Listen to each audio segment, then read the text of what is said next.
Hello and welcome back everyone, we Weeb Online, and today I'm gonna continue the story What If Naruto Was the Perverted Seal Master Part 6. If you enjoyed this video, please give it a big thumbs up, and to watch more videos like this, subscribe to my channel and turn that bell notification on so you never miss an upload.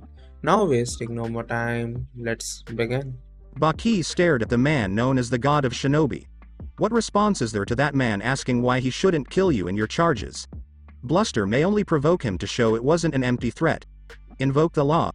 If he was threatening them, then he clearly didn't care about the ramifications, which meant the Sandame knew.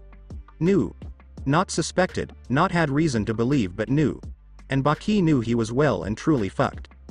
If by some miracle, and Baki had no illusions that it would take the interference of a real deity, he could escape the Sandame and Danzo, both there would still be Kakashi, Guy, Asuma, and Kurenai Yuhi. No need to mention the Anbu that were certainly hiding in the shadows like the kill-happy psychos they were. And speaking of kill-happy psychos, Baki should have known something was categorically wrong when his team arrived. First, he thought nothing of it as they looked pristine and Gaara was reading that accursed orange book. It was Tamari that informed him that a black scroll revealing the little, blonde demon was the son of Minato Namikaze. Baki instantly knew that karma was real and the Yondaime had gotten his revenge beyond the grave. The man grimaced at the revelation. He remembered the one and only time he'd met the Yellow Flash. It was as Baki was attempting to, unbeknownst to him, chat up said man's girlfriend. In Baki's defense, he'd recently been promoted as the Cage's number 2 and was riding high. He saw a beautiful redhead in his village and thought he'd take his chances. She was pleasant enough but didn't seem to be picking up his intent, and Baki soon recognized why when she openly greeted Minato-kun in such a joyous fashion. Baki would never forget those blue eyes. They were devoid of all feeling, of any trace of humanity as he peered into Baki's very soul. The Suna man tried to make a graceful exit, but before he could, the future Hokage threatened he'd never forget Baki. Never. Baki could still remember how his spine felt exposed to the most frigid air ever created, even as they were in the middle of a desert. Fear. He feared that man and felt no shame in it. I didn't bring you down here to gaze into my eyes longingly, Baki-san. Don't flirt with me, boy. Answer my question. Hiruzen ordered, and any additional thoughts on the Yondaime's hellspawn completing his father's revenge would have to wait. You will have to forgive me, Sandame-sama, but I don't understand why I would be asked such a question. Konoha and Suna are allies in good standing, Baki said as he had nothing else to go on. Danzo frowned at the Suna Junin's response. That was the exact wrong way to play this, especially with Hiruzen in the current emotional state he was in. He almost wanted to help the man out, if for no other reason than to impart some actual tradecraft into the youngster. Damn, kids had no soft skills anymore. Yes, Baki-san, we are allies. That's why I let it slide that you brought your Jinchuriki into my village without notice. The boy seemed fine enough, a little too taken with Jiraiya-kun's books, but he's a growing lad and I won't begrudge him a healthy interest in the fairer sex. I even ignored your other student following around Naruto-kun. Trying to get information on a competitor is logical, and if he could have gotten anything of value following Naruto, then he deserves a promotion. But what I'm having a hard time with, and the reason you may get intimately acquainted with the soil of Konoha, is Suna working with my traitor of a former student. Baki schooled his features, but that he needed to was as much a confession as a genuine reaction would have been. Internally, he was near a total freak out. His nerves were shot, worn down by the state of his team, by the reveal that Minato had a son, and now this. He was trying not to, but his body wouldn't stop tensing, preparing for a fight. He might go, but he wouldn't go quietly. Suna is doing no such thing, and for you to even accuse us of, Baki started, making a show of taking offense, but was interrupted by Hiruzen opening a folder. Inside was the dossier of one of the Suna competitors, information foreign villages had to submit to the host for security reasons. But Baki knew this wasn't a true Suna ninja.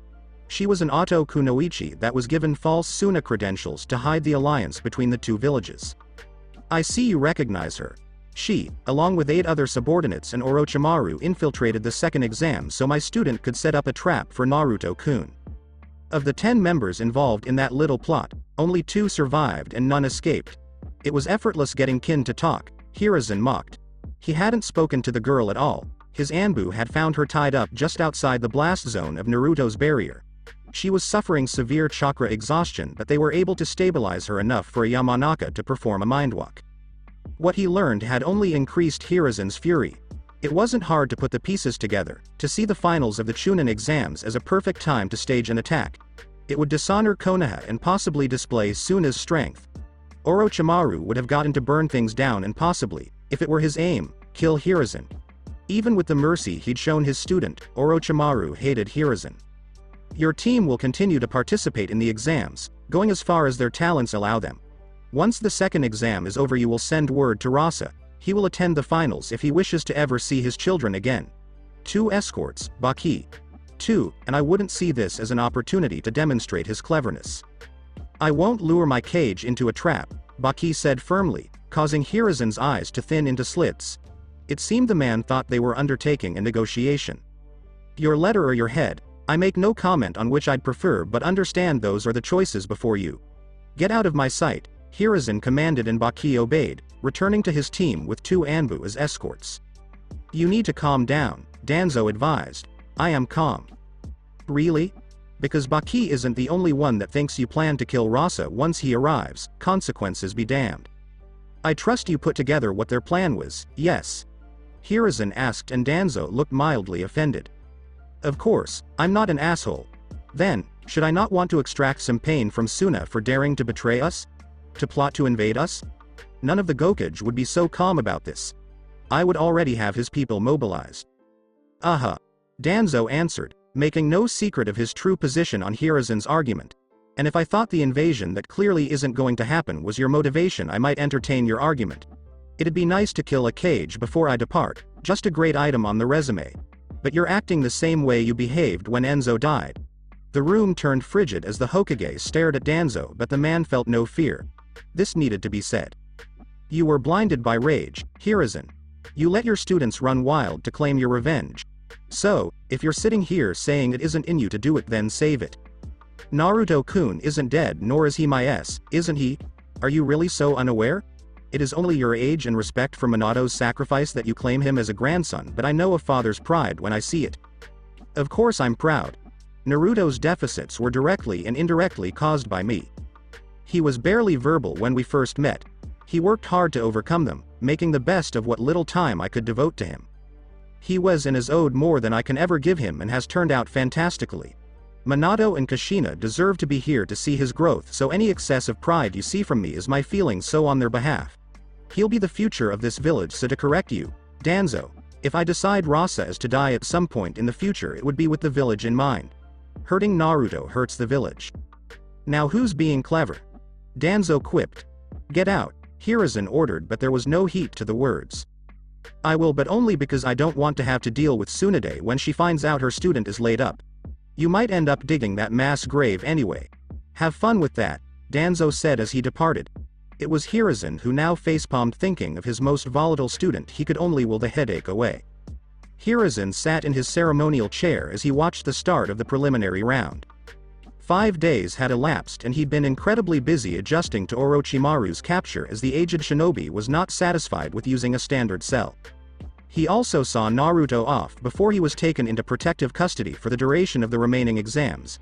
Even with all he'd done, there was still much to do but for now he had to sit and watch as the next generation took their first steps into becoming the protectors and not the protected, from kings to knights of the Great Tree. Hayate had done a serviceable job of explaining the rules and the first match was to be decided. Ino Yamanaka versus Karui of Kumo. The screen displayed. The heiress of the Yamanaka clan made her way down to the floor, her back experiencing phantom pains from where her opponent slashed her in the forest of death. She wasn't looking forward to experiencing that again. She tried to shake off an uncharacteristic bout of self-doubt. She never suffered for confidence but she'd come up short against this Kunoichi, her whole team against the duo from the hidden cloud. Your boyfriend won't be here to protect you this time, Karui said as she walked up to Hayate. Ino grimaced. She couldn't disagree, if not for his timely interference Team 10 may not have survived the forest. 3 clones backed off the 2 from Kumo, Naruto managing to sink 2 shuriken in the side of Omoi as he was attacking Choji. It was a revelation to the heiress as she'd never seen Naruto in mission mode so to witness him so focused and cold was quite the departure from the sweet, awkward boy she'd come to befriend. A glancing, traitorous thought also noticed he looked cute in all black and backing down enemy ninja. Ino didn't bother to respond to Karui's insult, more focused on how jittery her hands felt as they reached to the sheathed blades at her back. One benefit of this rematch: the Kumo Genin's ambush had been so successful she hadn't had time to retrieve her knuckle knives. Whereas she knew Karui was a Kenjutsu user with knowledge of at least one Raiden Jutsu. "Are the combatants ready?" Hayate asked. The two girls, now just a few meters apart, both nodded. "Fight." A clang was heard through the spacious room as Ino deflected Karui's downward slash. She rotated away from the blade, hoping to find an opening. She hadn't had a lot of time with her knives, but Asuma-sensei drilled her on the basics. Constant motion, in and out, never overcommitting. Hers was not a style built on power, at least not yet. Karui must have read her intention as she swiftly brought the sword around in a horizontal motion, ensuring Ino couldn't charge in. The Team 10 Kunoichi backed off and the two ninja reset. Karui went on the offensive again, Ino deflecting the sword strikes and moving away, but she'd allowed herself to get predictable. After another defectly, she was shifted into a kick to the ribs as Karui had accurately guessed her escape route. The Kumo swordswoman followed up with a right cross strong enough to send Ino stumbling back, until she completely lost her footing and fell. Karui stuck her sword in the ground and performed a series of hand signs before pointing her glowing hand toward Ino. The electromagnetic murder jutsu hit true, but Karui was too slow to realize she'd made contact with a substitution log. Slow enough for Ino to deliver two cuts to the back of Karui's legs, one each. Karui tried to spin kick Ino, but the Yamanaka was moving in the same direction and dug in a body blow before she backed away. With the proper form and her knuckle knives, she knew the punch hurt. She could see Karui fighting the urge to cover her ribs. Angered that the Konoha princess managed to actually wound her, Karui retrieved her sword and began a furious attack. The sound of metal on metal echoed throughout, neither fighter willing to back down. But it was clear to every senior ninja, Ino was faring well, but unless she came up with a plan, she'd lose to her technically superior opponent. As if they willed it, Ino blocked another downward strike but misjudged the distance. Karui being much closer than times previous, Ino was closer to the hilt.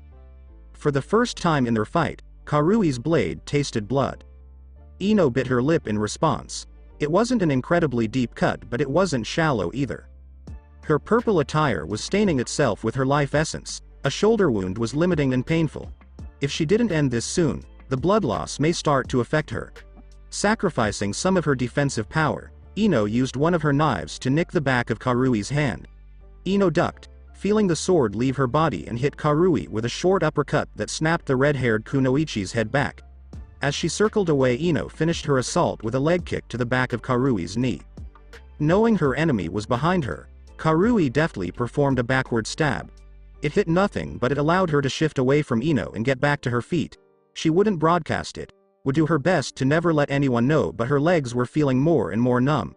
And that the hand that had been cut was starting to feel it as well let her conclude that the knives were poisoned with, she hoped, a paralytic.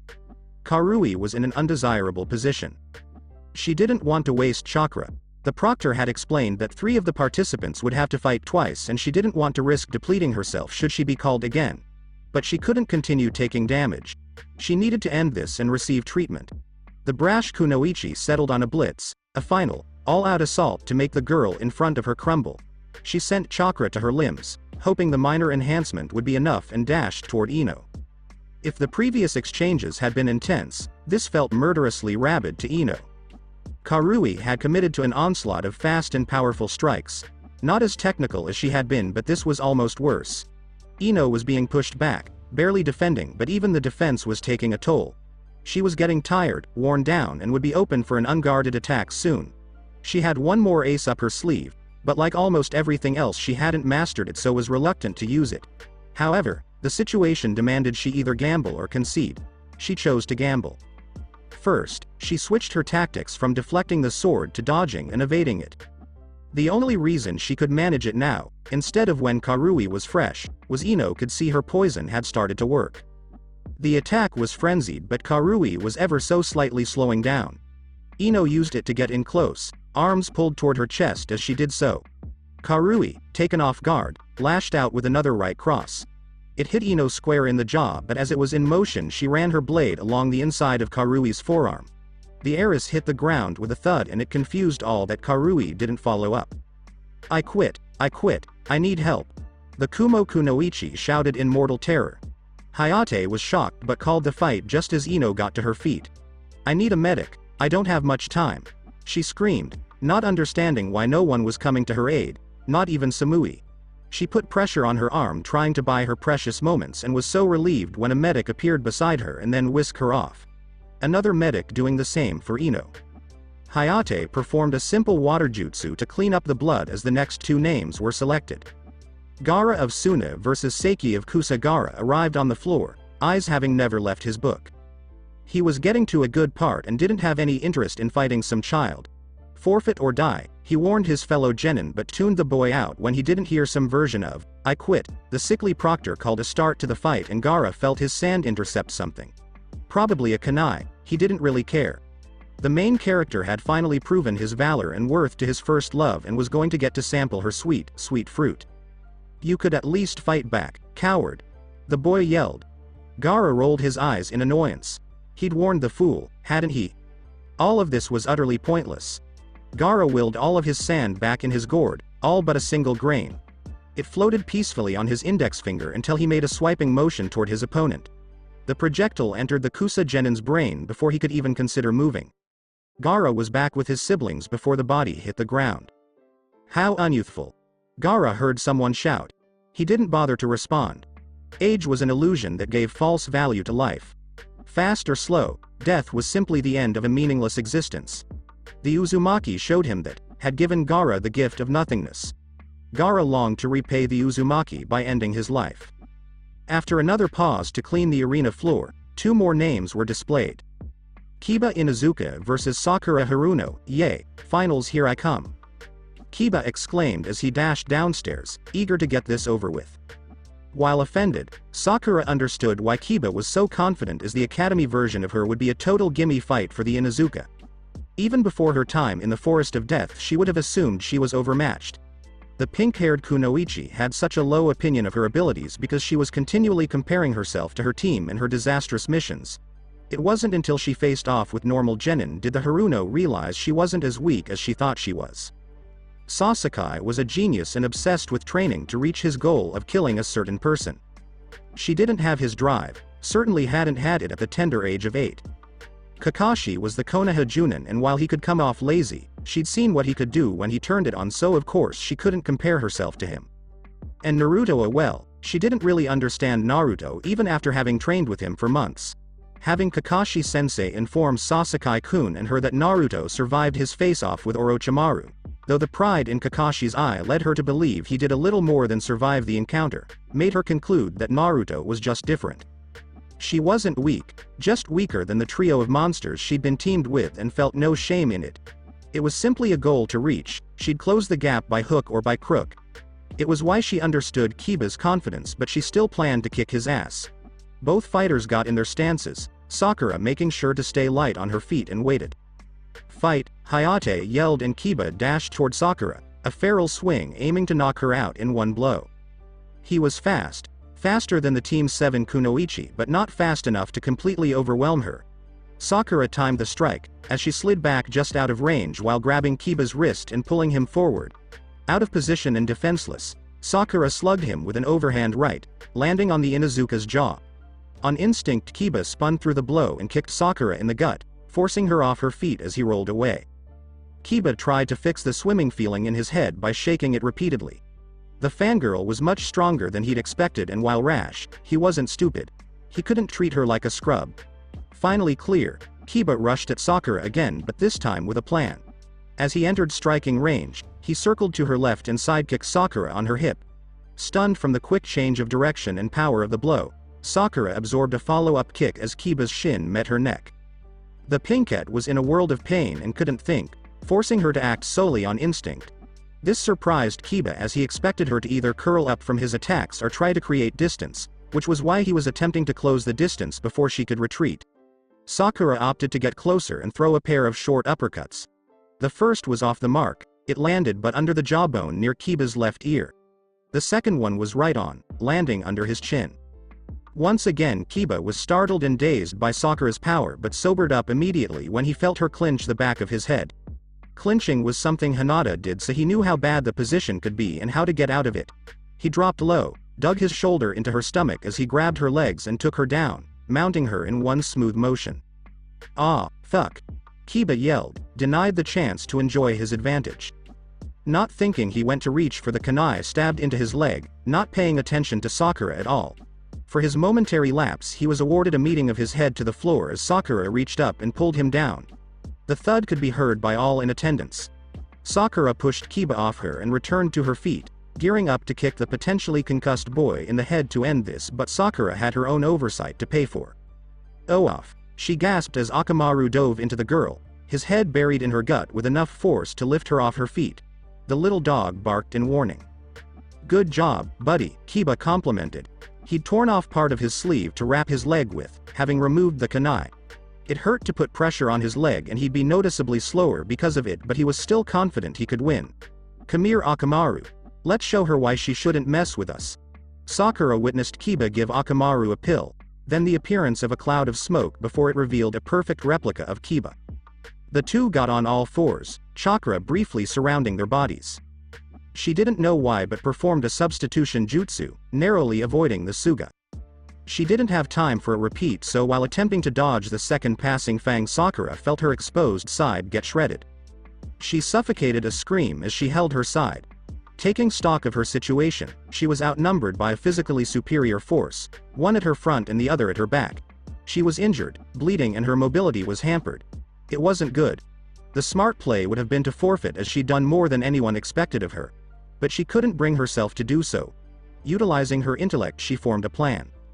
Sakura dipped her hand in her kunai holster and charged at the Kiba in front of her. This was a desperation play, and if it didn't work she'd lost anyway, so she'd hold nothing back. Ignoring the agony from her wound, she continued charging. The Kiba behind her slowed due to the shock of her suicidal run toward his copy. The Kiba in front of her, taken by surprise as well, didn't perform another Suga, opting to just finish her with a single blow. Sakura threw the disc and performed the desired hand sign. The timing had been tight. The Kiba behind her had closed much of the distance between them but was still far enough away to not be affected, while the one in front of her was within the radius. He didn't know how to react when he was suddenly pulled toward Sakura with no control over his body, but the pinkette did as she unleashed as much force as she could. The full extension of the punch was reached just as Kiba came into range. Perfectly placed. Which is why it was so disappointing when she saw the puff of smoke as she was tossed back. No time to dwell. Sakura turned in midair, the clapback seal essentially providing the entirety of the force for this next move. The real Kiba and she collided in mutual lariats. Each proved to be too much for the other as the genin slumped on the floor in a double knockout. The medics escorted all three combatants to the medbay. All had come around before ever leaving the tower hall. Karen of Kusa versus Neji Hyuga. Karen was unsteady as she walked down the steps. Her time in the forest had been traumatic, if she were being frank. She'd sensed several copies of a chakra signature moving throughout the forest, and everywhere they went other signatures vanished. So, when she felt three of them heading toward her team, she was terrified. She wasn't a fighter, she wasn't even really a medic. She was one step above a tool and hated it. Kusa was going to suck her dry like they had her mother. She'd warned her teammates and they chose to run, of course managing to cross paths with the largest bear in existence. Seiki had gotten wounded by the beast's paw and she resigned herself to dying and being eaten by a wild animal. Until one of those cloned signatures showed up and knocked the bear out with a staff. She instantly recognized him. Uzumaki Naruto, and her other teammate had as well. The coward actually grabbed her and held a kunai to her throat, threatening to slit her open if he didn't leave. The boy looked confused, as he should have. She wasn't a valuable hostage, they didn't even know each other, but Kuro pressed the knife to her neck hard enough to draw blood. She remembered the boy telling her to make it to the tower, but Kuro thought it a challenge presented to himself. She healed her idiot teammates and somehow managed to make it, but had no clue why she even bothered. The Hyuga looked menacing. Just short of evil? He clearly had a lot of anger and she didn't need her abilities to pick that up as she stood across from him. The special Junin called the fight and Karen was struck before she could even consider throwing up a guard. She dropped like her strings had been cut and a small trickle of blood dripped from her mouth. The medics rushed to her but could feel no heartbeat. They tried to revive her there, but their efforts failed and the head medic called it. Neji walked back to the overlook. He didn't know why Guy-sensei had asked him if he knew how to put someone in a false death state or why he'd be earning $30,000 Ryo and the thanks of the Hokage to do just that, but Neji could use the money and wouldn't turn down the opportunity to impress the Hokage. He quickly looked up to his failure of a cousin as she was watching him intently. She then held her hand out, palm down, and rocked it back and forth. So. She just rated his performance, a flawless execution of precision Jiyuken. Okay. Meh. Mediocre. Average. If he thought he'd make it, he'd strike that arrogant brat down where she stood. So. The arrogance. Kurenai saw the interaction between cousins and leaned over to Hinata inquiring, was that wise? No one was more proud of Hinata gaining confidence and letting her real talents flourish, but she didn't want it to become hubris, especially not if it would endanger her. If your enemy is of choleric temper, seek to agitate him. Kurenai just nodded but said no more. All looked to the board to see who the next combatants would be. Tamari of Suna versus Tenten of Konoha. It confused all in attendance when, for vastly different reasons, both girls adopted murderous grins. Naruto said, "Hello, Tenten," as he walked up to her. Since team training hadn't started yet, she was just practicing hitting targets until Guy-sensei and Lee came back from their daily psychotic break. She smiled because she hadn't seen the other person who used Fuinjutsu in a few weeks. "How are you, Naruto?" He told her, "I'm fine. I came to ask you a question." "Sure. I have a bone sword. Do you want it?" Tenten asked Naruto. Naruto looked at Tenten, who kept his mouth shut and slowly blinked. It seemed like he was getting more open about his perversions, since he was even using metaphors for dick. "I know you know that's wrong, but holy crap, that's a real bone sword," she said, her tone going from scolding to delighted surprise. She thought there were no more Kaguya. "How did you get that, and where did you meet a Kaguya?" "We fought, and he stabbed me with it." This made her less happy. "Is everything okay?" "Yes, I healed, and out of the two of us, he had a higher chance of dying because of what we did," Naruto said. "Why, you killed a Kaguya?" "At the time, I couldn't confirm it, so I don't know for sure, but it's possible. Either way, I have this sword and thought you could use it better." Naruto gave Tenten the sword. It felt light, but it was just as strong as any steel sword she had ever used. She said, "I'll have to do something special in return." Before she could figure out what that could be, she remembered how interested he was in her puppy chow. "I know. Have you ever tried lemon squares?" "Why would you square a lemon?" Naruto asked, clearly confused. "You wouldn't," she laughed. "Don't worry about it," she said. "I'll drop them off later today, and you can tell me about your run-in with a Kaguya." Instead of shaking his hand, she gave him a quick hug and ruffled his hair. "Friends don't need to shake on things, Naruto." Soon, a pair of yells filled the area, letting them know that it was time to start training as a team. Before he left, Naruto said a few words to Lee and Guy. Tenten was the first one to land on the floor. His bone sword was already open. She didn't want to wait to attack once the fight started. Team 9 hadn't had a hard time in the woods, since Neji's Byakugan could easily find threats coming their way. She was glad, because the stress of having a price on her head had made her feel on edge even now. She was almost glad she didn't have to fight any of her new friends, but she was wary of the Suna Kunoichi. The weapons mistress didn't think Suna would send anything less than their best, and the girl seemed very sure. The Leaf Ninja made up his mind to do something. Tamari was figuring out how to deal with her problems and was looking forward to the much more direct battle she was about to start. Since her father told her and her brothers about his crazy plan to invade Konoha, she has done nothing but train, go on missions, and worry about her brothers. She hated that Rasa wanted to use Gaara as a weapon of mass destruction, and that was before anything happened on the way to and in the foreign village. And if that wasn't enough, the young Kunoichi could still remember how close Baki had come to going crazy after he talked to the Hokage. Baki said, "They know," and then he said it again.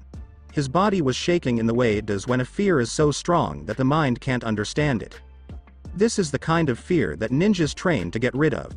That her sensei was going through that made her afraid she would go through the same thing. Kankuro tried to get Baki to tell him the whole story, but Tamari could figure out who they were and what they knew. The invasion was a bust, and Konoha knew about it. She thought for a moment about why they weren't already dead. If the roles were switched, her father wouldn't have waited a second to kill the Konoha ninja. "Tamari, how close are you to the Namikaze's boy?" asked Baki. "We hung out once," she said.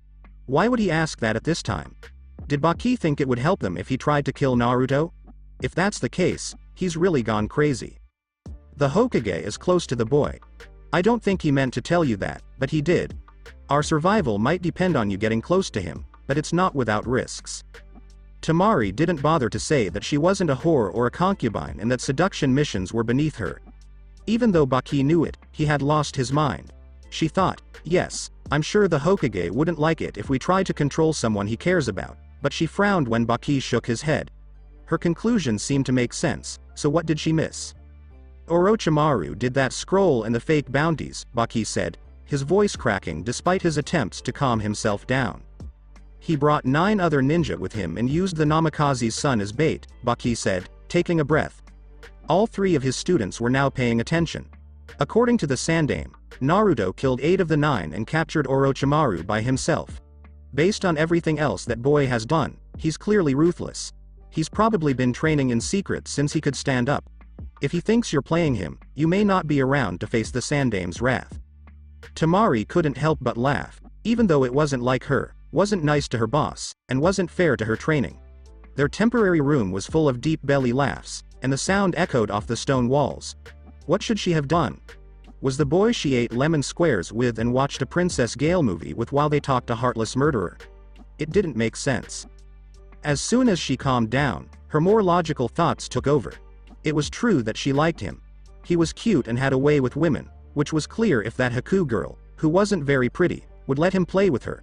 He was also the only boy her age who seemed interested in getting to know her as a person, not just because of her relationship with Rasa and Gaara. Tamari looked at the scroll once more. The most damning information was about Naruto, and if it was just an attempt to trick him, it made sense that all those other names had something to do with him.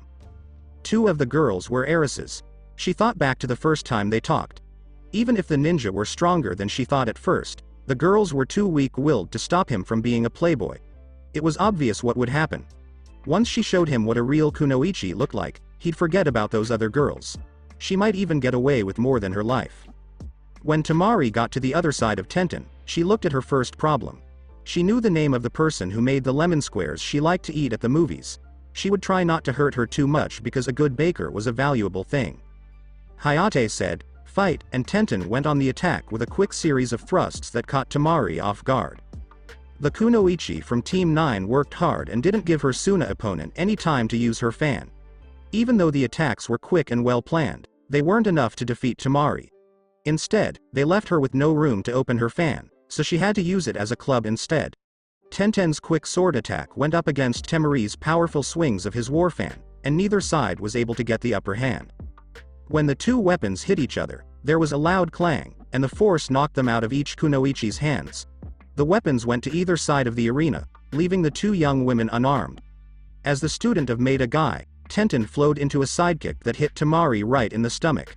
The impact knocked her back, giving her enough room to do a jutsu. Tenten was too slow to react to the powerful blast of wind chakra when she was lifted off her feet and thrown back like a rag doll because of how fast and practiced the hand signs were. She was hit by a thug and fell to the floor. She rolled to try to spread out some of the force of the hit. She didn't know what the jutsu was, but she knew it hurt as much as one of Guy Sensei's early punches. But pain had to be dealt with and set aside. Tenten couldn't let her opponent run to her war fan because that was a more important problem. Her draw was smooth, her throw was quick, and you could see the result right away. Tamari yelled, "Ah!" as she hit the ground with a small throwing knife stuck in her thigh and a small trickle of blood running down her leg. Since she couldn't move as easily and was still too far from her main weapon, she was starting to worry. As she watched the girl with the bun pull out 2 sealing scrolls and make some hand signs, her concern turned into worry. The girl then flew into the air and threw many weapons at Tamari. With her fan, it would have been easy to knock the weapons away, but she had to make do with 2 galm palms. She wanted the jutsu to blast the weapons away, and that's what it did. When she saw the other girl smirk, it made the hairs on the back of her neck stand up. Konkuro's warning shout wasn't needed, and it would have been too late if Tamari had changed weapons even a half second later, since some of the weapons had circled around and tried to surprise her from behind. Instead, they got stuck in her fan as she held on to the wall. Her leg could barely hold her weight, but she thought, or at least hoped, that the great breakthrough had hurt Tenten more, and after watching the kunoichi, she was sure she was right. She wasn't surprised when the girl got another weapon and charged at her. Tamari took the knife off her leg and threw it, which stopped Tenten for a moment. She kept going toward her target and took a swing with her GN. Tenten's guard was up, but Tamari was able to move inside it and hit Tenten in the ribs. What was once just cracked did not break, and Tenten was left open and unarmed by the shock of the blow. Tamari put an arm under Tenten's and pulled the weapon's mistress's arm and head to her chest. She used her other arm to lock the door, and her height gave her more pressure. Tenten tried to fight, but as soon as Hayate cut off her blood flow, she fell unconscious and Hayate quickly called an end to the fight. The winner was named Tamari, and both girls were taken to get medical help. She didn't know what she was expecting, but she thought it would be more improvised. However, the treatment center in the tower was nothing like that. The doctors put her in the same room as Tenten. 2 doctors took care of Tenten's injuries, one of which was her wound. They talked and said that it was a shame that their QT wouldn't make it to the finals. When someone said "snake bastard" was to blame, Tamari put it together but was still confused. How did they know him? If they did, could he be a war doctor? She wanted to throw it out of the window because, with one notable exception, medics weren't very good in battle. It was one more thing she didn't know about her friend. She didn't know, but she decided to find out more about the man she was going to marry. Tamari was glad when she was given something to read. The medics kept everyone there until they were called again or until the preliminary round was over. She didn't pay much attention to the last Kusa Genin who came in with a cut on his chest or to the lazy guy with pineapple hair. She was worried when Konkuro was brought in, but she wasn't allowed to see him while the doctors worked. Eventually, one of the doctors told her that Konkuro was almost out of chakra. She had to hold her tongue when the tough-looking Hyuga was willed in while she was holding his privates. She must have missed out on something great. Hinata went back to the arena and looked at the people who might fight her in the future. She understood why Choji had to give up against Gaara after seeing what he could do, but she would have liked to know more about him. Omoi, the Kumo Genin, knew how to use both Kenjutsu and Raiden. Lee had to know a lot about Taijutsu, and he was very good at it. She didn't know anything about Sasuke because Ino didn't go back to face him. She was glad, because if the Uchiha had hurt her Ino-chan, she would have neutered him. She felt bad for Shino-kun.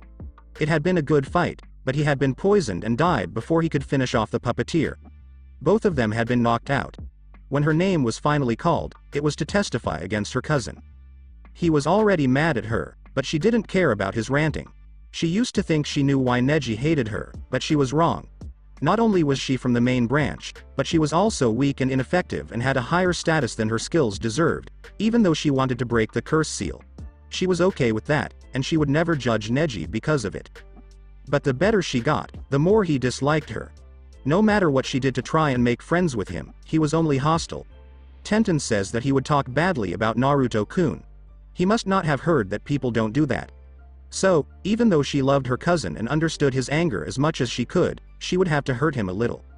And the nearly silent support system isn't here to hold you up, Neji said in a way that made her listen and narrow her eyes.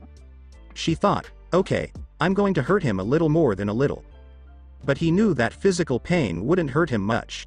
What he needed was a hit to his pride. He finally stopped talking, and the proctor called the match to start. Neji's attack was quick, constant, and just like in the books. She would have to work hard for days on end to reach the same level of grace and shape as he did. He was smart and worked hard to improve his skills, but even smart people can have flaws. No one was as crazy about the gentle fist as the proud failure of an heiress, no matter how much Neji trained or how good he could be. Her shapes were never as clear and didn't move with as much power and direction. Because she knew she was doing it wrong, she read the manuals and practiced the kata over and over again in the hopes of getting it right. She never did, and no one was happy with it. It made her hate herself and curse everything about herself. But her best friend told her that she could be more than the Hyuga heiress and that she didn't have to chase after her father and cousin all the time. She was strong like Hinata, so even though Neji did the striking progressions perfectly, she could just as easily block them. She could see that he was getting angry because he couldn't just beat her down. His stiff body, his frown, and the tension around his eyes. It was expected and disappointing that his answer was to just try harder. Neji's attack was a barrage of arrows flying at their target, while Hinata's defense was a round shield that could turn any direct attack into a glancing blow. Hinata changed her defense when he was at his most angry. She moved her feet closer together and put her hands out in front of her chest. She could almost guess what he was thinking, which was that she'd made a mistake because her stance would slow her down and make her defense weaker. That her changes were overstated and overrated, and that he'd show he was right the whole time. He hadn't done anything to bring back his confidence. Instead, he'd given her control of his feelings and didn't even realize it. Neji got closer, and Hinata kept her cool and waited for the right moment to strike. Now, she yelled in her mind and attacked. Every man in the arena let out a low grunt of sympathy at the same time. Neji was ready for something, but he didn't expect to be kicked right in the nuts. Hinata kept attacking him as she pulled him close by grabbing one of his arms. Some people thought her second blow was a chop, but it was really her knuckle thumb hitting a pressure point in Neji's throat, knocking him out again. After taking Neji down with one arm, Hinata did an armbar on him while his arm was straight above him and his shin was on his neck. "Submit, or I'll break your arm," she said as she put pressure on the shoulder and elbow joints. His pride told him to let her break it, thinking that she wouldn't do it because she was too scared or that he could beat her with one good arm. He grimaced in pain, and his arm was literally about to break. Neji was saved by his sensei, who told Guy and Hayate to stop fighting. He wanted to yell at his sensei and attack his cousin without thinking, but something small went down his spine and told him to stop. He turned around to see the Hokage, whose face was hard and not at all like the kind grandfather he usually acted like. Neji didn't say anything, and he let the medics take him away. Hiruzen told everyone who made it to the next round that he was glad for them, and then he had them draw for their next match. Hinata was given leave, Omoi was given Tamari, and Gaara was given to Sasuke. She was happy that she beat her cousin and might get a promotion in a month, but she wished she could tell her best friend about it. His sensei had told her she couldn't come into his hospital room. They talked about a lot of things. Naruto was put in a dark dungeon 2 days after he was brought to the tower. Large doors with a paper seal on them let him know that he had finally reached his shared mindscape with the Biju. This is where his seal is shown. Naruto had thought about what he would say if he ever met the Biju. Even though the fox was said to have done bad things, Naruto didn't really hate or fear the animal, and neither of those things would help him much since he was at least free. One big red eye looked at Naruto, and anyone else would say it looked like something was staring right into their soul. Even compared to the toads, Naruto just thought it was a really big eye. He walked up to the gate. As he got closer, more of the fox was shown, which made Naruto think of only one thing. He said, "I like your ears, can I pet them?" And the big fox made a sound like a coughing laugh. He said, "Maybe when we get to know each other a little better," and Naruto agreed that it was a good idea. "I'm Uzumaki Naruto. What's your name?" "Well met, Naruto. You can call me Kyuubi." "Is that really your name?" "No, but my name is the only thing of value I still have, and I won't give it away easily. Maybe one day, maybe. So, Warden, why did you stop by to see me today?" Naruto didn't understand it very well, but he didn't have to. It was up to Kyuubi-san if he wanted to be called that. "I didn't mean to, but I hurt myself and almost passed out. Depending on how bad my injuries are, I might also be sedated." Naruto squinted as he thought about how he'd treat himself, ignoring the fact that he was doing that at first through his clone. After that, he asked, "Do you have any ideas about how you'd like the seal to be changed?" "I have some ideas, but I'd like to hear what you think before I make them official." "If you don't let me go." "Yes, Kyuubi-san, as long as I don't have to let you go." "Not a dungeon, maybe more natural surroundings like a forest or anything but this. And some reading materials, can you do that?" "I could link you to my mind palace, which has every book I've read since I was 9 years old. A forest is possible, and I'll get to work on it when I can. Anything else?" "Why did you ask?" "It seemed fair," Naruto said, and he heard Kyuubi-san hum. Naruto moved closer to the cage and put out his hand. "You shake on a deal, and I think we've reached an agreement, Kyuubi-san," he told the Kyuubi. "I'm not sure if my hands are a little too big to shake yours. Instead, make a fist," Kyuubi-san told Naruto. Naruto did as he was told, and Kyuubi-san did the same, tapping Naruto's fist. "That's how Biju seal deals. Don't make me regret this, Naruto. Even small trust can be broken, and some bridges can never be rebuilt once they've been burned." Naruto nodded and sat down. He hadn't come here on purpose, so he didn't know how to leave. "Kyuubi-san, can you tell me about yourself? Why don't you get going?" Naruto said, "Okay," and for a while the two talked about their likes, dislikes, and past adventures. When Naruto was pulled away, which meant he was being woken up, he said he'd come back, but Kyuubi-san huffed as if he didn't care. Once his jailer had left, Kurama looked down as a much smaller blonde with whisker marks and red eyes peeked from his paws. I thought you were going to introduce yourself, Lil One, Kurama said softly to the small Naruto copy. Yeah, I got nervous, Datbayo. Perhaps next time. Kurama offered and Yami nodded. I thought he was nice, Ibayo. You think that he will like me? I'm not sure, Lil One. I'm not sure. The bright lights in the room hurt Naruto's eyes a little as he slowly stirred. He ignored the pain as he looked blurry for a pitcher and a cup. A shadow helped him by filling the cup and putting it in his hand. Good to see you again, Naruto-kun. You really scared Tsunade-sama, the voice said. Shut up, Shizune, Tsunade barked, but she didn't sound angry. If some little brat wants to get himself blown up fighting people he shouldn't, that's his business. I'm not sweating a drop. Tsunade-chan, you still can't be honest about how you feel. Did she really care about you, Naruto-kun, insisting she treat you herself? Hiruzen teased his student. Yes, she did. Stop picking on me, sensei, she whimpered, not liking this at all. Naruto's vision finally clears up, and the water soothes his dry throat. He can see that he is in the same room as the three people who just talked, as well as Hitaki-sensei, who waves at his student. Feeling the need to talk to his other sensei, Naruto says, I didn't want to blow myself up. It was the best way to get things done at the time.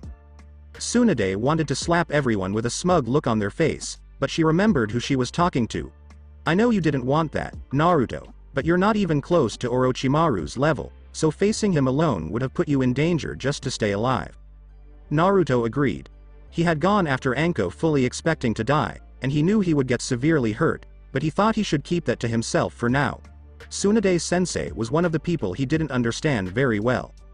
Naruto-kun, I know this might be too much, but would you like a recap? I waited for you to tell me more so that your clone could concentrate, the Sandame said. May I show you?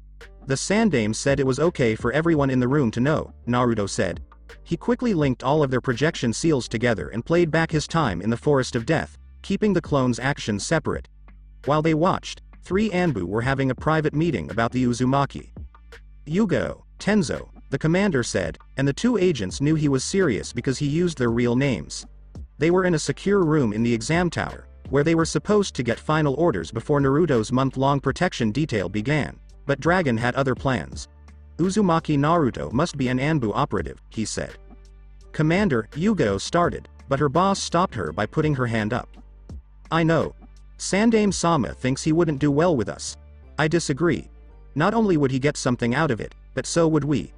Imagine a master of Fuinjutsu who could design equipment for us because he knew our needs because they were also his own.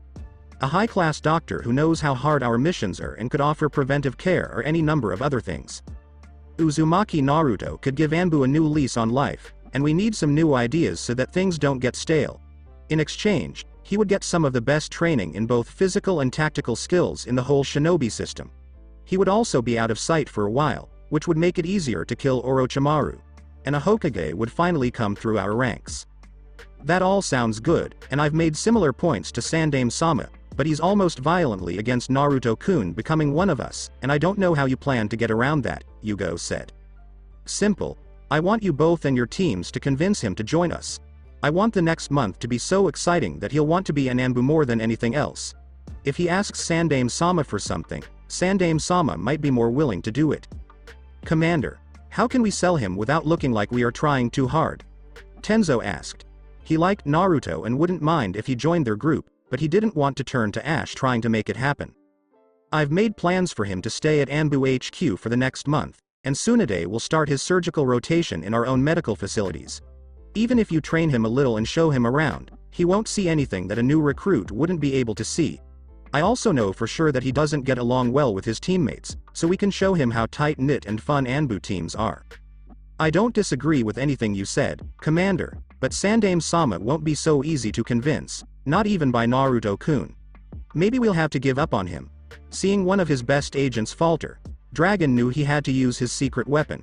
He took out a sealing scroll, opened it, and showed Yugo what was inside. It was a small Anbu uniform, about Naruto's size, with the lynx mask. Dragon teased Yugo, just imagine sunshine blonde hair sticking out of this mask while training with Neko-senpai. Yugo couldn't get the image out of her head, and it was so cute that she couldn't stop thinking about it. he'd be a little Anbu assassin. I'm going to report in, Commander, Yugo said, not wanting to say anything else. He sent her away, sure that his plan had worked. Looking at his other agent, Dragon had one more card to play. Tenzo, it would be great if you could somehow let it slip that our showers are for both men and women. The Mokuton user just sighed and left, knowing that there was no point in arguing with Dragon once he had an idea in his head. Naruto had just finished his debriefing when Yugo came in. Several people were praising him for what he had done, but they all stopped talking when the Sandame spoke. Naruto-kun, I'm sorry you won't be able to compete in the finals. I was looking forward to it, but the rules wouldn't let it happen. I understand, Naruto started, but was cut off. Yes, we can't let Chunins take part in the Chunin exams for any reason. That wouldn't be fair, he said with a smile as Kakashi gave Naruto his new vest. I'm very proud of you, Naruto-kun, but things are only going to get harder, so you need to keep training hard in all areas. Orochimaru stayed back, so you can't count on anyone else to underestimate you anymore. Hi, Naruto replied. Good. Are you ready for your first mission, Chunin Uzumaki? It's a rank, so you'll need to use your Fuinjutsu skills. I'm ready, but can I trade without payment? Naruto asked. What do you want to swap? There is an Uzumaki from Kusa in the tests. Pretty red hair, eyes, and glasses to go with it. Her team treats her badly. One of them put a kunai to her throat to make me leave. You want her to move here, right? Hiruzen asked. Naruto replied, I'd like her to have the choice. I'm sure we can figure something out, Hiruzen said, but he thought that if they had to, the Kusa team could have a collective accident. Who knew how out of control Orochimaru got before he was caught? With the price settled, Hiruzen started telling Naruto about his latest mission. Soon, Hiruzen, Tsunade, and Shizune left, but Kakashi stayed behind and smiled at his favorite student. Even your father didn't get a promotion in the middle of exams. Quite impressive, Naruto-kun. Even with everything going on, he found an Uzumaki girl in trouble. You're a sneaky little devil, that's for sure. Minato-sensei would be proud, Kakashi said, and Naruto gave a small smile in return. Now that you're a Chunin, our real training can begin, Kakashi said as he threw something at Naruto. Get used to that. Soon, I'll show you how to get rid of one with and without your hands. Kakashi didn't notice the blast of killing intent coming from outside the room. He'd known for a long time that teaching the Chosen One would be dangerous, and he liked it that way. The first thing he saw was the flow of his chakra. The first thing I felt was slow. The second was completely out of his control. He could still feel it, but he couldn't control it or shape it like he had done so many times before. As he sat up in the well-lit cell, the next person to come in was his old team. Almost every stone in the wall except the one in front of him. Nothing could hide the harsh looks on the three faces, which were clear but not as clear as glass. Kukuku, this is the reunion I've always hoped for. Wishes do come true. This cell has a number of security measures that use Fuinjutsu, Hiruzen said, ignoring his betrayal. If I have to, I can cut off your oxygen, heat the room so hot that you burn, or turn you into a fine mist. Naruto-kun's been busy, Orochimaru said, remembering how one of his subordinates had been in a similar situation. Even if you somehow got out of this cell, there are seals on you that will kill you right away. If you don't tell us what we need to know right away, you die. If you try to escape, you die. If you do anything to upset me, I die? Orochimaru asked in a jokey way. I'll open your cell and show you why I'm the professor and you're the student, Hiruzen said. It would almost be worth it, sensei, just to see you do it. Could you really beat me to death? You'd already know the answer to that question if Danzo hadn't been there when I found you. Well, you've given me the stick, but where's the carrot? You must have lost your mind. Sensei isn't going to give you anything, Jiraiya said. When Orochimaru rolled his eyes, he knew what was going to happen next. Stupid Jiraiya, always a little slow on the uptake. Sensei may want me dead but he needs me alive.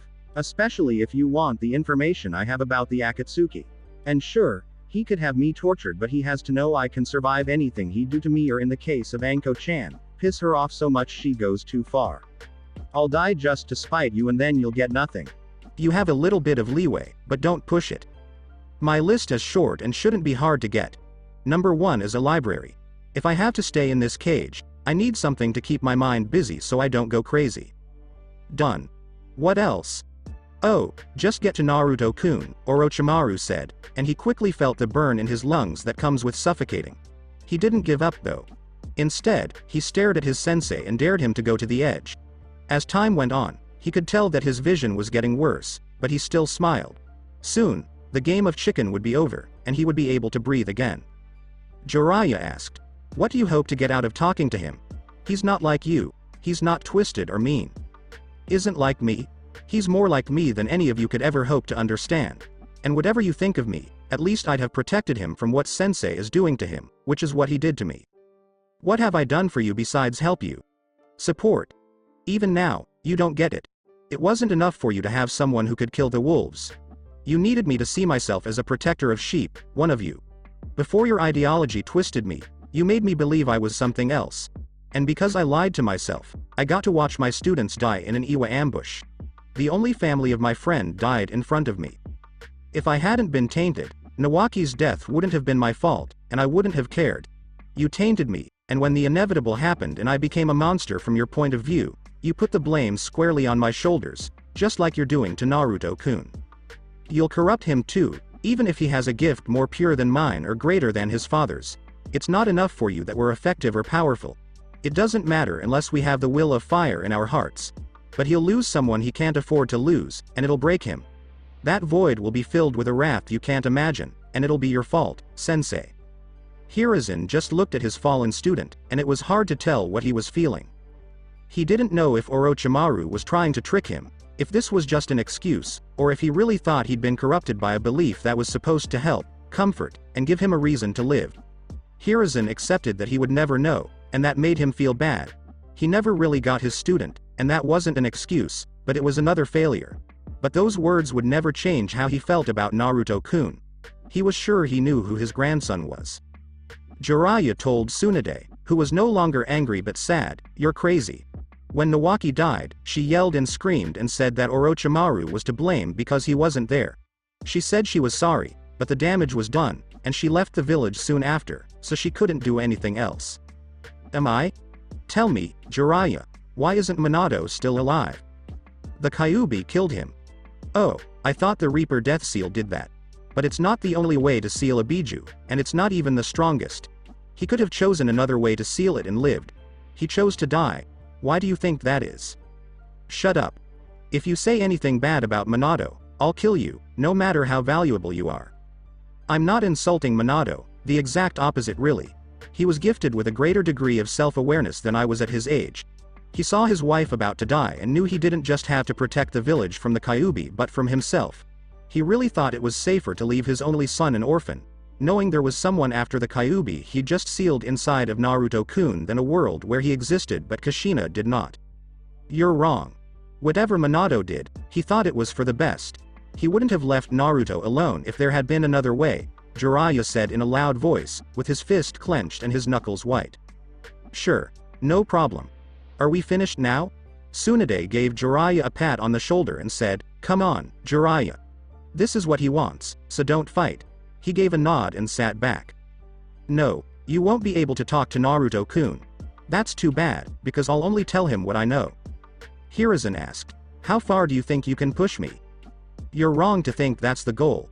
Just because this upsets you doesn't mean I'm trying to upset you. I just want to talk to the young man who beat me easily. I'm the leader of a hidden village, so this is quite an accomplishment. If he doesn't have a million Ryo bingo book entry by the end of the month, I'll be disappointed, Kukuku. No, you won't get to talk to Naruto-kun, Hiruzen told him. If his student was sure that he could stand up to torture, he would show it for as long as it took. Any feelings the old Hokage had for his student died in the Forest of Death. The three people went to Orochimaru without saying anything else. As they walked down the hallway, a heavy metal door slammed shut behind them. Where is the Gaki? I need to talk to him about challenging S-rank ninja. When Jiraiya heard about Naruto's adventures, he was not at all happy. I'll show you where he is, but keep in mind that he was trying to protect a friend, Hiruzen told his student. Kakashi walked through the village with his head in the latest book written by Jiraiya. The copy ninja liked how he felt. It had been so long that he almost forgot what it was like to feel like something other than hollow. It was a welcome change, but he couldn't help but feel a little bad that he hadn't gotten help sooner. As he laughed at Akio's tricks, he also thought about his students. All three of them had impressed him in the first and second parts of the exam, and even though he would have liked all three to make it to the finals, Kakashi couldn't really complain. Kakashi could tell that Sakura had learned a lot about herself by the time she drew with Kurenai's student. She fought really well against an opponent who should have been stronger than her, and Kakashi was glad she was learning how to use her intelligence in battle. In reality, Sakura was always the hardest student to teach. Due to her small reserves, she wasn't going to be good at ninjutsu or tracking, which were his specialties. Due to her control over chakra, she might be good at medicine and magic, but one of her teammates was being trained by Tsunade and the other had the Sharingan. She deserved to be noticed by people who weren't on her team, but Hitaki wasn't sure how he'd make that happen. Sasuke came next. Kakashi was most impressed by the boy's emotional growth, and it seemed like his sessions were paying off, too. Kakashi could see a possible future in which Sasuke would have gone with Naruto to face Orochimaru out of a confusing mix of rivalry, jealousy, and loyalty. Instead, he took his teammates' advice and got himself and Sakura to the tower. It was the kind of choice a Chunin would be expected to make, and Kakashi knew that the Uchiha would do better in the final assessment because of the choice. Now, all he had to do was figure out how to protect his student from a Jinchuriki who didn't care about life. Kakashi felt like pulling Sasuke out of the fight. It wasn't required, it wasn't a mission, and Kakashi didn't know much about Gaara's skills besides the fact that he could move sand. That meant he had some kind of magnet release, and if he was at all good at it, Sasuke would have a hard time beating him. When you add in what the Biju could do to Gaara, he may be leading his student into a trap that will kill him. But he knows that Sasuke won't give up, even before he tries. And if he knew Naruto didn't just stay alive against Orochimaru, Sasuke wouldn't give in to anyone, progress or not, to show that he wasn't that far behind his teammate. "Hey, Kakashi," Asuma said, stopping the copy ninja in the middle of his thoughts. He was standing outside a food stand with his team. The only kunoichi still had a bandage on her shoulder. "Team 10, good morning," he said. "It looks like things are going well for you, Ino-chan. I'll have to tell Naruto-kun." She asked, "Do you know where he is? Is he okay?" Hoping he would know. "Yes, he is. He'll be on a special mission for the next month, so don't be too surprised if you don't see him much." "Oh, okay. Thanks for letting me know. Hinata and I were worried," said Ino.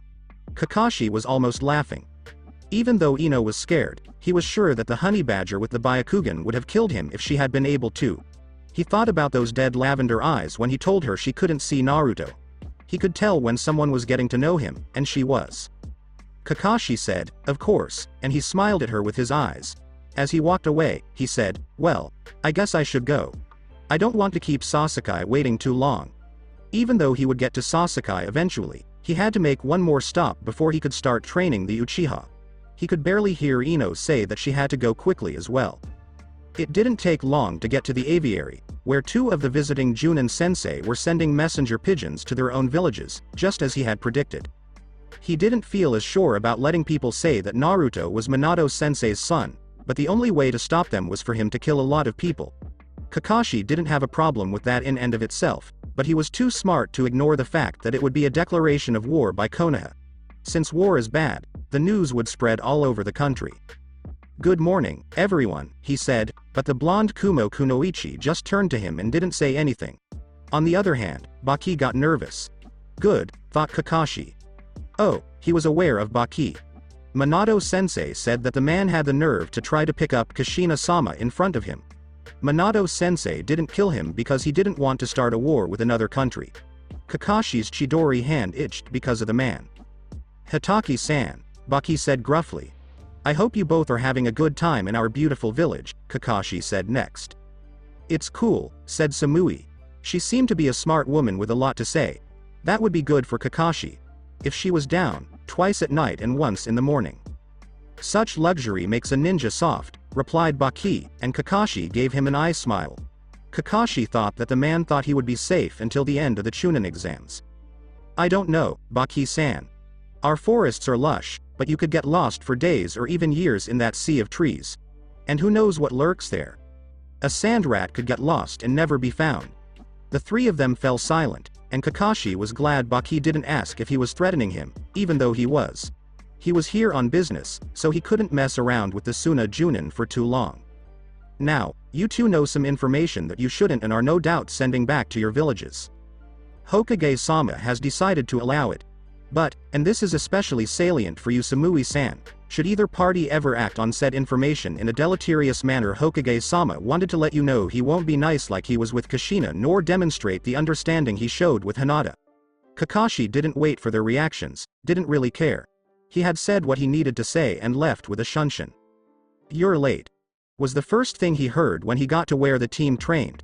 He didn't care about Sakura's angry words. He wasn't too far behind.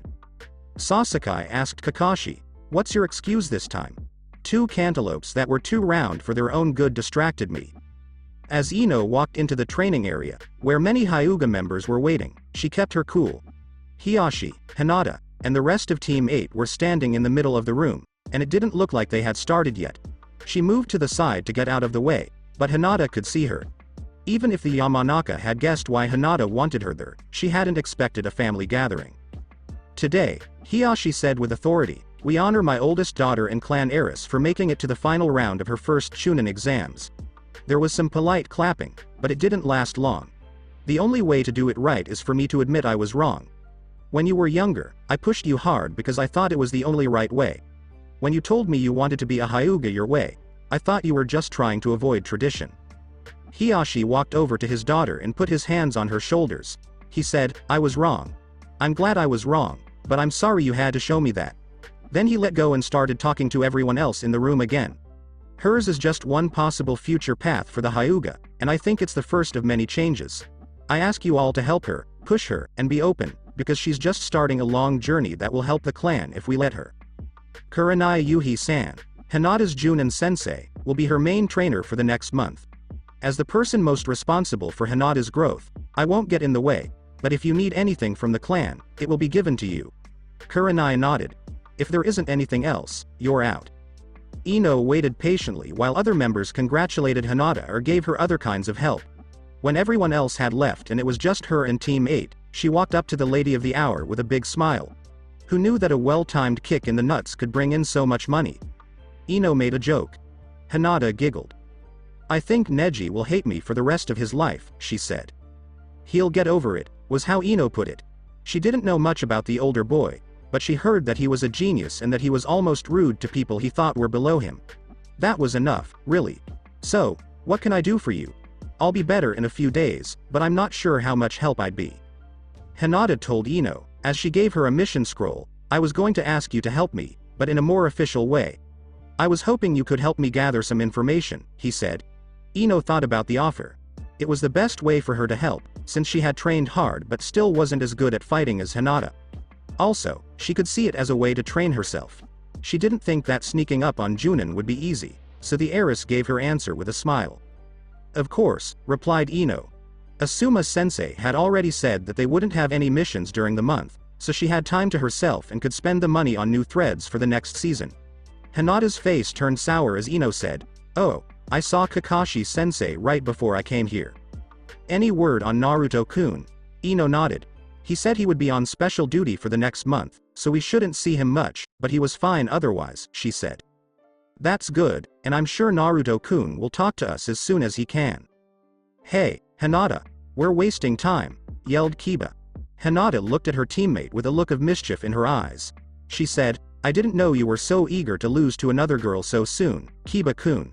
He made excuses about how it was a tie, but Shino said that tying when you were supposed to win was pretty much the same as losing. Ino laughed at how lively their relationship was compared to hers with Shika and Choji. Karen couldn't get rid of the strange feeling that was growing inside her. It began when she woke up from her death, that wasn't, and it went on as the nice hospital staff helped her get back to full mobility. Strange things kept happening after an old woman who said she was an advisor to the Hokage told her what had happened and that she was free from Kusa and could live safely in Konoha. Karen cried in front of the stranger without being embarrassed. It wasn't what a good kunoichi would do, but she was never really trained to be one.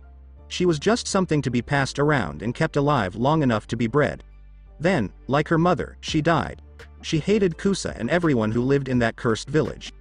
Even if it was a cruel trick, the Uzumaki let her tears flow for even the illusion of freedom. The older woman put a soothing hand on her back and gently rubbed it. She also said words of comfort and support. Once Karen got control back, she was told that the boy she'd seen in the forest, Uzumaki Naruto, was the one who set her free. So much trouble had been caused by a boy who had nothing in common with her except his clan name. For someone who wasn't used to kindness or care, it was a lot. As she walked through the village, that sense of being overwhelmed and the strangeness of her new life didn't go away. People smiled at her, said hello to her, and treated her as if she belonged there. She tried hard not to cry because she didn't want her escort to feel like she was being used. Another strange thing was that her escort was by far the most beautiful girl she had ever seen. "We're here," the beautiful angel said. "Huh?" Karen asked, and she felt bad about herself for her rude answer. "This is where you will stay until you can find your own place to live." Karen took a good look at the apartment building, which looked like it had just been built or redone. From the outside, it was more than she could have hoped for. "Are you sure?" "Of course," the older girl said with a grin. She said, "Now, please follow me," and Karen did it without thinking twice. She was taken to a top-floor corner apartment. And again, the fully furnished one-bedroom apartment threw Karen for a loop. "I'm sure Naruto-kun will come by to set up your security seals, but for now, the key will do. You have coupons for the grocery store on the grounds and money for any other things you might need to buy. If you can wait a few days, I might be able to get a friend to go clothes shopping with you, since she knows where the best deals are. If you need anything else, I'm just 2 doors down." Karen took in all of the information. On the surface, it seemed easy to understand, but she was really confused. She asked, "Why? Why do any of this? Why do it all? Why?" "You'll have to ask Naruto-kun because, even though he's honest, he's not the easiest person to understand. However, he doesn't want anything in return."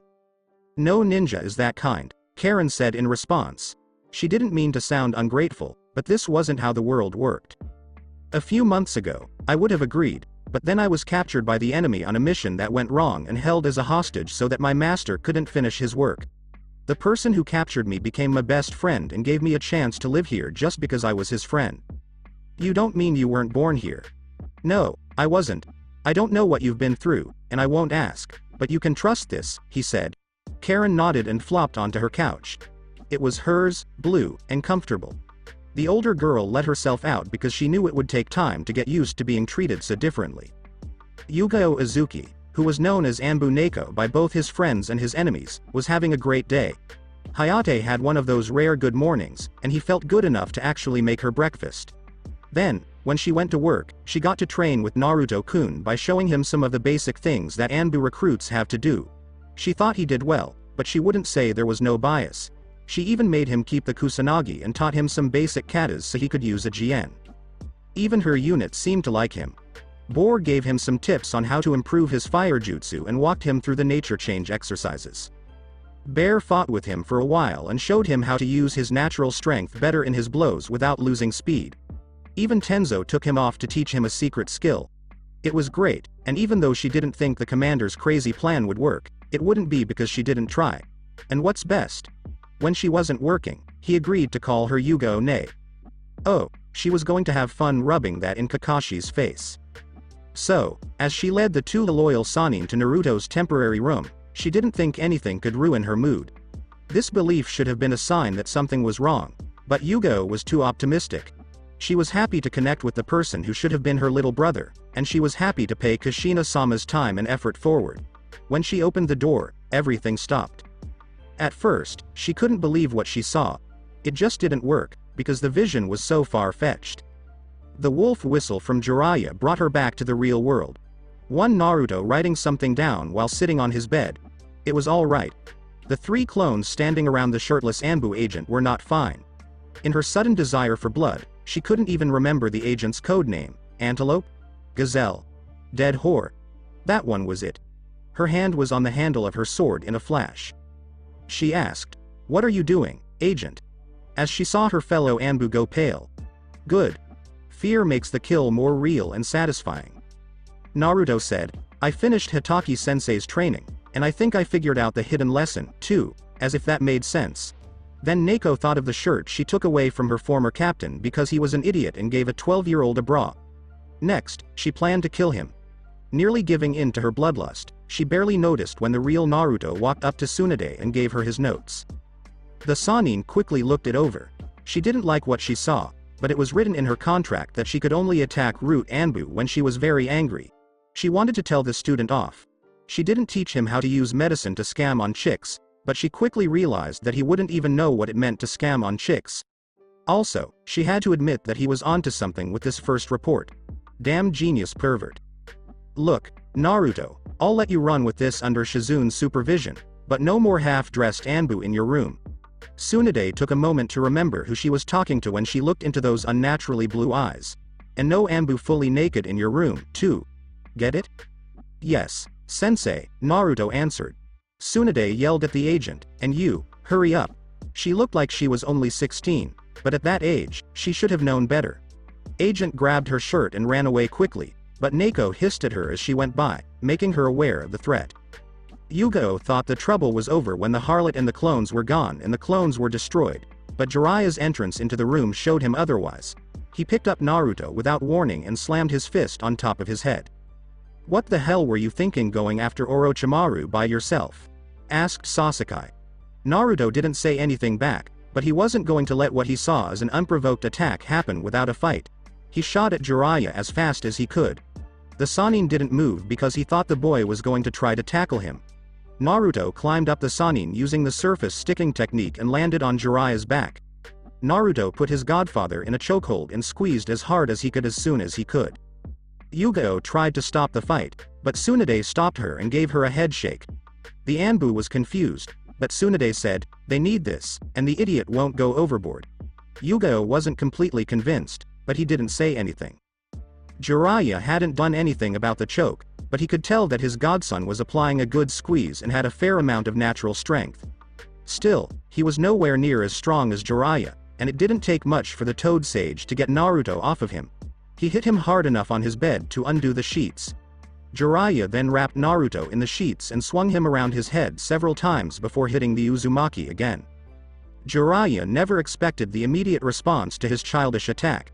He might have been too sure of himself or not sure of himself enough. He wasn't ready at all for Naruto's dynamic entry, which was almost perfect. Jiraiya fell to the ground, and Naruto went after him when he got dizzy. The only thing the Sannin could come up with was to say something to his teammate. "Nade, he kicked me in the dick." Tsunade didn't pay attention to him and picked up Naruto because they had work to do. "Hokage-sama," someone said, and Hiruzen looked up from his work. His well-trained mind was able to pick out details that didn't seem to fit. His longtime assistant looked nervous and was holding a package close to her chest. She was probably there to give him the package. She didn't think the package itself was scary because she wouldn't have held it so close to her. Instead, she thought it was his reaction that scared her. He couldn't be mad at the poor woman because he had been short-tempered for days and had been looking for a fight that never came. He told her, "Tamano, please come in a friendly way. Can I help you in any way?" "A package from the Raikage arrived late last night. We ran it through all of our security checks, and everything was fine," she said. "Okay," he said. Tamano let her graying hair fall over her eyes, as if she were getting ready for something big to happen. "It's a new bingo book, Hokage-sama." "Oh," thought Hiruzen. Today was the day the new editions came out, so if I sent him a copy, it was because he had an entry he thought Hiruzen wouldn't like. It was something that the second Mizukage started doing. Sometimes it was a threat, and sometimes it was a sign of respect, but there was always a reason. Hiruzen told her, "Just leave the package with me, and everything will be fine." The woman did what she was told, but she left a little faster than the old Hokage thought she should. He was cranky, but he wasn't a dragon that breathed fire. Hiruzen opened the box and caught a falling item before it hit his desk. When the Hokage opened the piece of paper, he saw that it was a letter from his counterpart in Kumo. "Howdy, old monkey, thought you could keep the boy of Minato from me, huh? You had a good little run, but it's over now. Tell him to get faster, because I haven't had a speed rival in over a decade, and I'll decide if he's ready to take over for his father. Don't worry, it won't be at the finals. I'm sure you'd love for me to get into an accident on my way to your village. Who knows, maybe the overbearing tree will become too limiting and he'll want to see what it's like when the sky's the limit. I've also heard that he might like a flavor of kunoichi that can only be found in Kumo. We'll have to wait and see." Hiruzen fought the urge to send out a platoon of Anbu. He didn't want to forget that most accidents happen at home, but it wasn't right for him to do so. When Hiruzen finally got to the most recent bingo book, he turned to the page with a yellow tab. He opened it and read his grandson's entry, which made him sad because he hadn't been able to hide him well enough until he was ready. Name: Uzumaki Naruto. Age: 12. Alias: Konoha's Kuroa Gusto Peppa. Belongs to Konoha, the Toad clan, Master Jiraiya of the Sannin, and the Uzumaki clan, Mother Kushina Uzumaki, who has died. Skills: Fuinjutsu, Bojutsu, Kaiten Jutsu. Rank: Genin. Bio: he is the son of Minato Namikaze and Kushina Uzumaki. Hitaki Kakashi and Jiraiya of the Sannin are his teachers. During a solo raid on the base of Orochimaru of the Sannin and his Otogakure ninja, he killed more than 60 ninja on his own. In a separate fight, he also beat and captured Orochimaru and killed 8 more ninja in the process. They might be good at sneaking into groups and killing a lot of people. The shinobi is quiet, calm, and good at making decisions. A danger that can hurt even the most skilled ninja if they aren't careful. Only work with the Junin or Chunin teams if the mission is very important. Genin, flee. Reward: 1 Ryo. Even though the situation was very serious, Hiruzen laughed at the fake name. The yellow ghost pepper would have made Kushina very happy.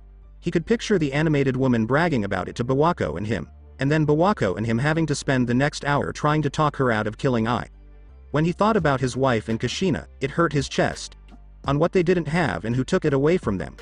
Hiruzen took a moment to think about it, even though he had a lot of work to do and needed to tell Naruto's teachers about what had happened. You seem to be in a good mood, Tsunade-sama, Shizune said as she sat down next to her teacher. Shizu-chan, you say that like it's rare, but Tsunade never took her eyes off her work as she replied. They were in her temporary office, where Dragon had made room for her because he had stolen her student. Shizune didn't answer, so Tsunade thought that meant that was exactly where she was.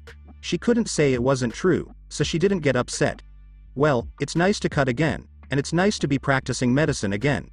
If I can figure out my part of this stasis solution, we'll make a big difference in the number of people who die on missions. Shizune smiled and nodded, then asked, what are you leaning toward? Foam. Some kind of cryo foam, she said. But knowing where I want to go won't necessarily get me there faster. I'll figure it out eventually. She was the queen of elixirs, so being stopped would hurt her pride. How about your little project? Tsunade asked, but she didn't sound like she was interested. Come on. Tsunade-sama, Shizune told him, this is just as good a reason to see a doctor as anything else. Tsunade asked with more sincerity, I know. I'm sorry. How are things going? Good. We've had years of data, and we can say with a high level of certainty that kunoichi have a higher rate of lower back injuries, and that rate only goes up as their activity level goes down. Because using less chakra doesn't support the back muscles like it used to? Tsunade asked. She had to admit that it made her feel a little silly that she had never thought about the problem. She had heard civilian women talk about lower back pain, so everyone thought she did too, but they were wrong. She and all the other kunoichi had an unconscious way of avoiding those pains, but it made their muscles tight and easy to strain compared to shinobi. The main problem she had was that it was hard to believe that her other student got this idea because that idiot Kakashi gave him a bra. She knew that his mind didn't work like other people's, and she could deal with that, but there were limits to what she could do. She wouldn't believe that the boy's labia would help make medical progress. Refused. Tsunade kept asking, and are there any possible treatments? I talked to our physical therapy team about it, and they are working on it. The Senju asked, looking at Shizune's chest, aha. And the other thing? Oh, that's great. Sometimes I forget they're there, one of her students beamed.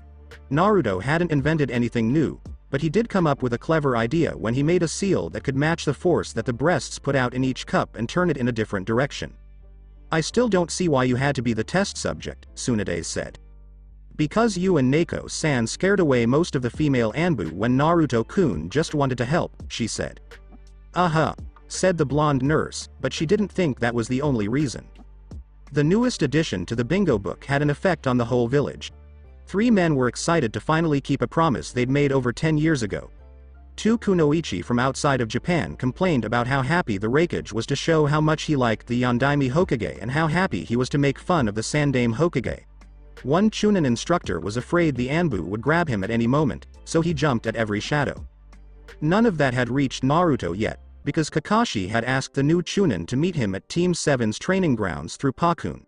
Commander Dragon let Naruto go because Hound asked for him to leave. So, The blonde sat there with Pakun on his lap while he patted the dog's head softly and watched his teammate train with Kakashi. Even though they hadn't fought for more than 30 minutes, Naruto could already see some problems. Sasuke was shaking, and it was clear that his body had hit a wall before it was ready. He was sweating a lot and breathing through his mouth. He had to leave to go to work. "Stop," he said as he got closer to the sensei and teammate. He got a bottle of hand sanitizer out of his bag and told Sasuke to sit down. That's what the Uchiha did. Naruto used the diagnostic jutsu and made notes in his head. In 20 minutes, he'd come to a decision. Your diet isn't enough for the amount of training you're doing. Your body is using your chakra to make up for it, but the extra use means you're not recovering as quickly at night, which means you need more chakra to make up for it. If you'd kept going like this, you would have gone into shock from chakra exhaustion in 3 days. Sasuke nodded, trying to hide his discomfort with the emotionless way the explanation was given. The Uzumaki gave Kakashi a list of things to do while Sasuke thought about what had been said. He didn't like the news, but he was glad to find out why he hadn't felt like he'd made any progress in the last few days. Even though he thought he ate well, that was worrying. "What did you hand Kakashi?" Sasuke asked. "A list of vitamins and supplements. You could also see a nutritionist, but if this is just for the exams, the supplements would be enough. No more training today and none tomorrow." Sasuke nodded and decided not to go see someone because it would take time away from his training. Sasuke wanted to argue because he was proud, but he felt bad and could use some rest, so he just nodded. He asked, "Why didn't you give the list to me?" "Hitaki-sensei handles the team's expense account," Naruto said. "Okay, fine. Then what?" Sasuke asked with a bit of anger. Naruto was confused as he looked at him. "The expense account," he said slowly again and again. Ma, Sasuke-kun.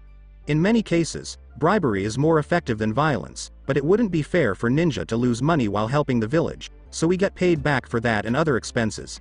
And because Naruto-kun bribed Ibiki, I've reached my limit for the fiscal year, which means I can ask for a limit increase." Sasuke thought it was strange that his sensei seemed happy about boring administrative tasks when he was usually hard to get excited about anything else. Even though his analytical mind was pushing him to come to a conclusion, all the Uchiha could do was shake his head. He decided that Kakashi couldn't be explained. It just made more sense that way. When Kakashi used the summoning jutsu, Sasuke was pulled out of his thoughts. "Okay. You guys have fun with Naruto-kun," he said. Then he turned to Sasuke and said, "Let's go." He didn't wait for another word before he left. In the distance, Sasuke could just barely hear the Ninken bark. It wasn't hard for the Uchiha to catch up to Kakashi, and he was interested. "Why did you summon your dogs?" "They needed exercise. Naruto likes playing with them, and I was taking time away from his own training." It seemed like a fair trade, Kakashi said, but he couldn't help but poke fun at his student. "Are you jealous? You want to play with them?" "What?" "No," Sasuke denied. "Oh, okay," Kakashi said. "You should know that Hokage-sama is considering taking Naruto off the team." "Why?" asked the Uchiha. "Officially, both of you are high-profile targets, so it would be best to keep you apart in case another village does something. Unofficially, I think Hokage-sama thinks Naruto's team with Jiraiya is better for him since he gets along with Haku and Sai." Kakashi wasn't trying to be sneaky, but Sasuke understood what he meant. "We can both work together and not be friends." "That's true, but you could also accept that he's not Itachi and let your guard down a little," Kakashi said. The shoulders of Sasuke dropped. Yes, he could, but in reality, he couldn't. He knew Naruto wasn't stoic, but rather mentally ill. Naruto couldn't help being the way he was, but his behavior always reminded him of the person he hated the most. He wasn't helped by the fact that Naruto seemed to be better than him. "I'm sorry, Kakashi, I can't." "It's fine, Sasuke," Kakashi said. "I'm not asking for a quick fix. We need to focus on Gaara. Everything else is less important." Sasuke grunted in agreement. Everything made him jump. Every shadow and sound you didn't expect. That one line in one book turned him into this, and that the Kyuubi turned him into this, made me want to push someone. But it wasn't time to be angry. The kids would be scared by rage, and the kids would tell Iruka. Or perhaps a few Junin.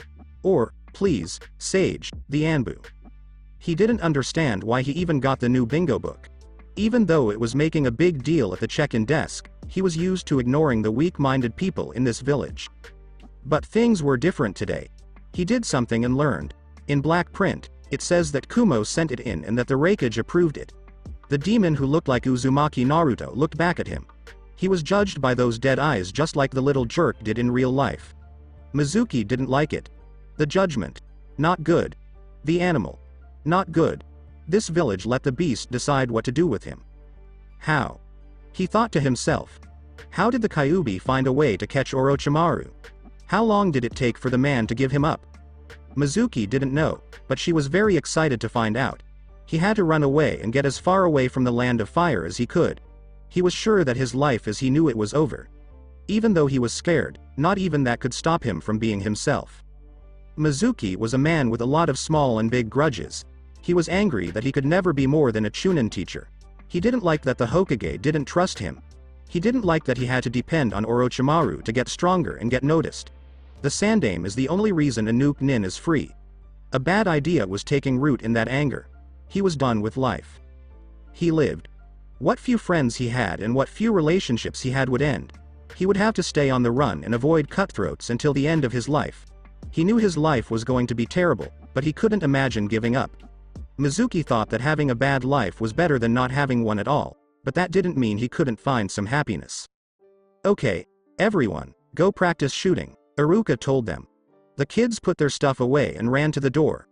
Mizuki watched as one of his last chances to get even was taken away. Iruka had run off to catch up with the others, which was a good thing. Hey, Konohamaru, wait, he said in a friendly tone. Yes, Mizuki-sensei? He asked the man standing at the back of the empty classroom. Iruka asked me to pull you back. Since you're doing so well, I'm going to teach you how to throw a Fuma Shuriken, which is my specialty. Really? He asked with surprise. Mizuki laughed because it would be too easy. Yes, really. But the Fuma Shuriken is big and strong, so we'll have to practice somewhere else. Konohamaru nodded and followed Mizuki, who made sure to lead them away from where Iruka could see. Mizuki led the little jerk to a shed where a go bag was kept. He cut the Sarutobi's neck, stuffed him in the bag, and ran away. He knew that he was going so fast that he had to be breaking his own records, but he had to get as far ahead as possible. He climbed into the trees and went through training areas, but all he could think about was getting to the wall. He said it over and over like a mantra. Reach the wall, he kept repeating. He timed it with his breathing and running. Every step a word. Get up to the wall. Reach the wall. He was determined and felt more like a shinobi than he had in years. Get up to the wall. Get to the wall. Mizuki stopped thinking about his hostage because he was so focused, because he liked the idea of getting revenge, and because he was afraid of getting caught. One he had just knocked out, not held down. A little boy who was scared, but also knew how to be a ninja. A boy who paid attention to what his surrogate brother said, so when Naruto told the young Sarutobi to always carry a cutting tool, he did so. Kono's dagger easily cut through the fabric of the travel bag. Mizuki heard the rip, which broke him out of his internal chant, but it took him a few beats to figure out what had happened. Just enough time for Konohamaru to start the emergency procedures. One of the boy's fuin beads was a flashbang, and he threw it at his sensei before running away. The next step would take some time, so in his panic, he just ran in the opposite direction. Mizuki yelled, "Ah, you little shit." He was slowly getting his sight back, but he still couldn't hear well. He could still find where the kid went. He got going. He was going to send parts of the kid to his grandfather at first, but now he's just going to kill him. Mizuki retrieved his collapsible Fuma Shuriken. He had shaky hands. When he saw his prey, he felt like a wild animal whose hunger for blood had driven it crazy. He fired his chosen weapon and was happy to hear it cut through the air. But he didn't hear the sound of the blade cutting into the flesh or the screams of pain that would come after. Even the sound of the ball hitting a tree didn't wake him up. No, the little shit somehow ducked at exactly the right time. Mizuki wouldn't let that happen. He suddenly appeared above the boy, picked him up, and punched him in the stomach with the hand he didn't use. He threw up, and his eyes got bigger. Yes, he wanted to see that look of pain. But maybe he could make the boy suffer even more before he killed him. Mizuki slapped Konohamaru twice, first on the palm and then on the back of the hand, to get his attention. You must think you're so special being the honorable grandson. Walking around with your chest puffed out. Even more so because of your precious Nissan, and yet you don't know that they are lying to you. Naruto Uzumaki may have been born human, but the Yondaime, his own father, sealed the Kyuubi into him. He's the fox now, That's why he isn't like us. A filthy demon couldn't mimic human emotions. Miya Mizuki-sensei, Konohamaru spoke. What spoiled brat? The boy said, shut up, and then he put his Fuin bracelet on Mizuki's wrist. As the shock seal worked, the man felt his body go stiff. Before Konohamaru hit the ground, he dropped him, and the boy ran away, hurt but still able to move. Mabui was not interested in what Omoi had to say about the future. She was also curious about the Fuma shuriken that landed on their training area, but since it wasn't close to anyone, they all just thought it was a mistake. Karui told the one shinobi to stop talking, but Samui did a great job of ignoring them.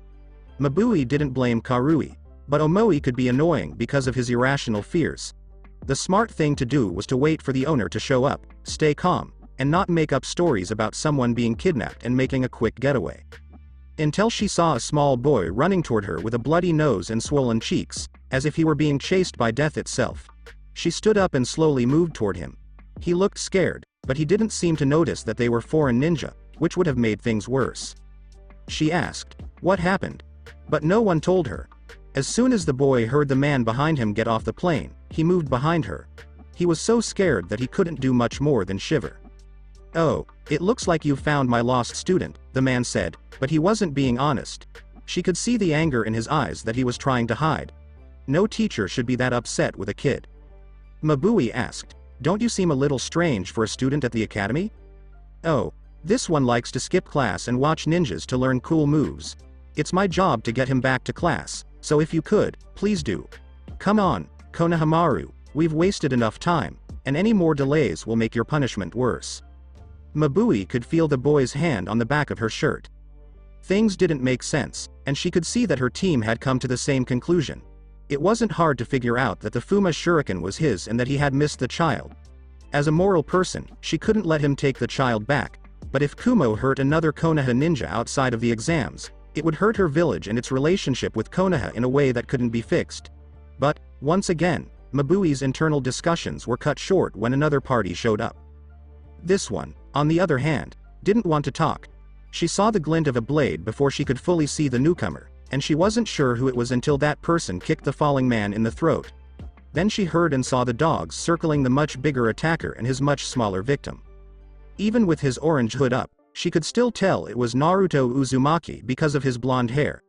The way Konohamaru ran toward him made her think they already knew each other, and the way he flew into a hug almost proved it. She watched as the blonde talked to the boy and then left with a few of the dogs. As Naruto tied up Chunin, the one with the sunglasses was the only one who stayed. The Uzumaki looked at Mabui after tying the man up well, picking him up, and putting him across his shoulders. He said, Mabui-san, which she took to be a greeting. Uzumaki-san, was her answer. He told her, you look nice today, which she didn't expect. She tried to change the subject so that Samui wouldn't tease her later.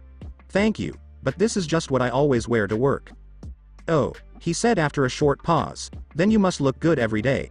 He didn't say anything else and ran away in a shunshin while the dog chased after him. Sitting at her table and drinking tea with Karen-chan had become one of Haku's favorite ways to spend the day. In the last few weeks, it's been fun to get to know the girl. They had a lot in common, and Haku's gentle prodding seemed to help Karen-chan open up.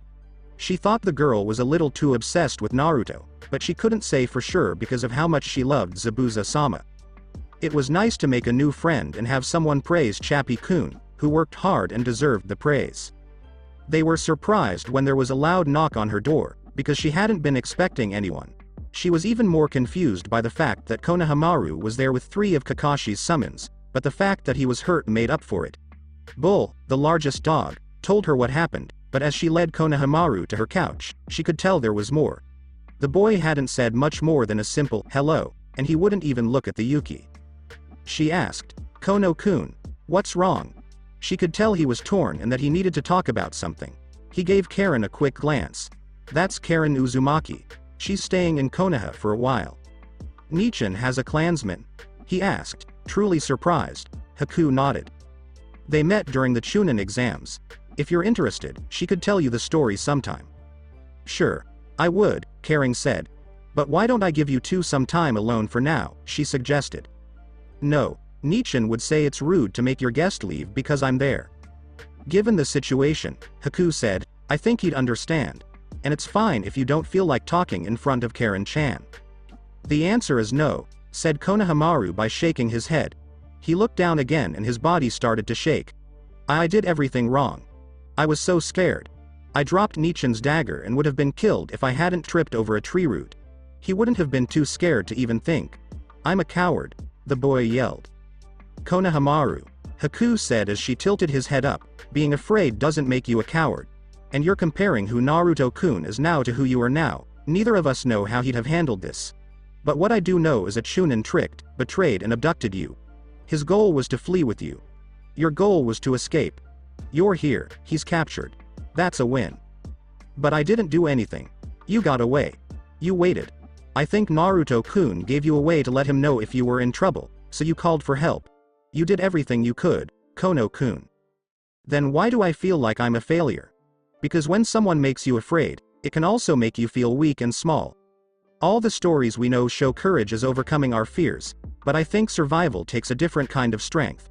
And for ninja, for those who endure, the ability to survive is central to who we are. And sometimes, a part of that survival is just dumb luck.